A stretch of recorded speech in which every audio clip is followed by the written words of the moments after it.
Hey everybody, Mobby Nerd here, and I'm doing something a little different. I'm just gonna sit down and talk about some anime.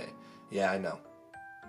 These videos don't do well on my channel, but I still want to talk about it nonetheless. And today, I'd like to talk about A Promised Neverland, and why I believe it's worth your time to watch. This is your spoiler warning. I really think you should just go ahead and watch it. It's only 12 episodes, completely bingeable, way easy to do now that all of them are out there, because you won't be hindered by the numerous cliffhangers you'll be left with. Having read the entirety of the equivalent of season 1 in the manga and finishing the anime, I can say this really doesn't warrant a comparison video, because I think the differences between the manga and anime are very negligible. But this anime is really rewarding, even if you've watched the final episode, just to go back and watch the other episodes again, because seeing all the pieces put together right in front of you, and all those little visual cues that really don't make sense at first, but then they make perfect sense, like them firing the bottle rockets,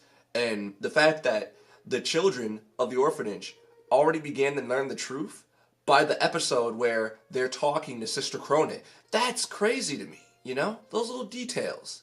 And also the music. This anime has a really good OST. They use their music really well. Really well. As a matter of fact, you probably are already listening to some of it in this video. So, these are unscripted. I apologize. Like I said before, when I watch an anime I just feel the need to sit down and just talk about it. It's an anime that surprised me this season, and it's worth watching. Very much worth watching. Now that it's all out there, season 1 in its entirety, I'd even say read the manga. If you can't wait, I believe season 2 is confirmed 2020, so that's cool. I can't wait to watch it. I will say this, going back to manga anime comparisons, the Big Escape, right? I feel like the anime did it justice. It really did. It added more emotion to the fact that the mom tried and failed and kind of gave up. Like, let me talk about something that is really clever in terms of the anime's presentation. Alright, this scene is kind of out of the blue. When Emma is laying down, defeated, trying to figure out what to do to escape after after Norman gets shipped out, right? And out of nowhere, Mom appears, She's like, I said I knocked, and she's in the room. This scene was really clever to me, because at first, you think it's just her trying to break Emma, like, give up. You can't escape. But then you think about, one, what she offered, and two, just think about, like, how she worded everything.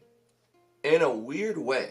I believe that scene was more so Isabella trying to explain her side of things without really saying it. In an indirect way, she was saying, this is what I had to go through. There's nothing out there. This is the only salvation I can offer these children. Because she doesn't want her to die. I wholeheartedly believe that. And they did a good job of portraying her as a villain, because she very much is. She becomes that, but she wasn't always that. And it really got the point across that she lost hope. She gave up.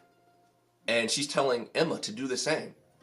That your life will be so much easier if you just accept where you are. And that scene carries a lot of weight when you think about it that way. Because Emma is like the big F you to that ideology. She's not going to give up. She will find a way. And she does. That together, all of them find a way. And when, at the end of it, by episode 12, when Isabella sees them escape and sees that they actually made it over the cliff, you can tell that one, it's defeat, but two, she's happy for them. She's happy that her children escaped. And that big reveal at the end, oh, I called it, alright? From the moment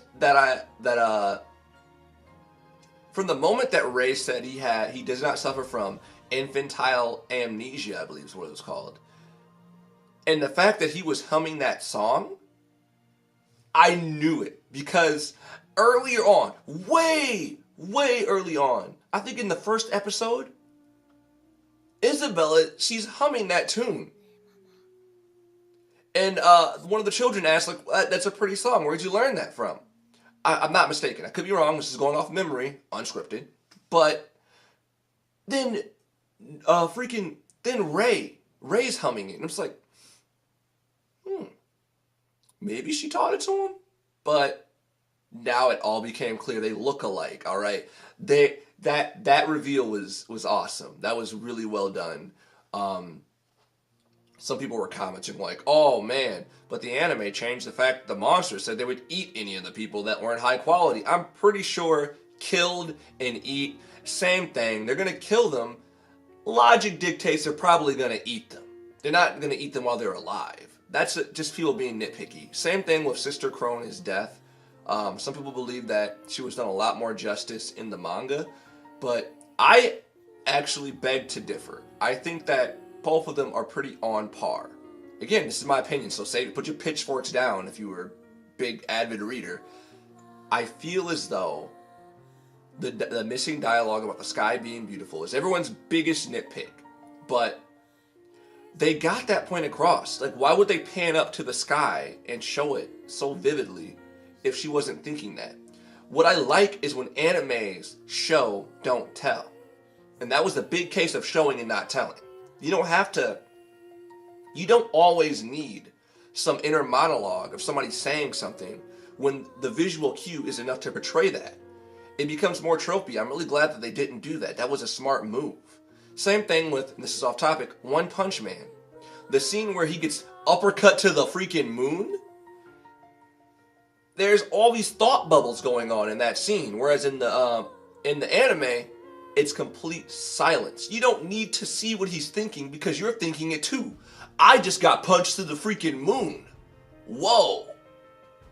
You know what I mean? I don't know. Maybe that's just me, but I always love it when anime show, don't tell. And there's a lot of that in A Promised Neverland. A lot of the facial reactions. There's so many little hints sprinkled throughout that Isabella may not be as bad as you think, that she just gave up. When Norman asks her that question that catches her off guard, the look she gave Emma when she refused to give up, she's still struggling. The fact that everybody on screen, aside from the monsters, they're victims, right? All of them are victims. And by episode 12, I'd be hard pressed to believe you still have a hard dislike of the mom of the house. Reading the comments on most sites that host the anime, I've noticed that most people completely just shifted their opinion of the mom. And they don't want her to die. Like, is she going to die? I don't want her to die, That's really good writing. I think that the anime gives a lot more to it.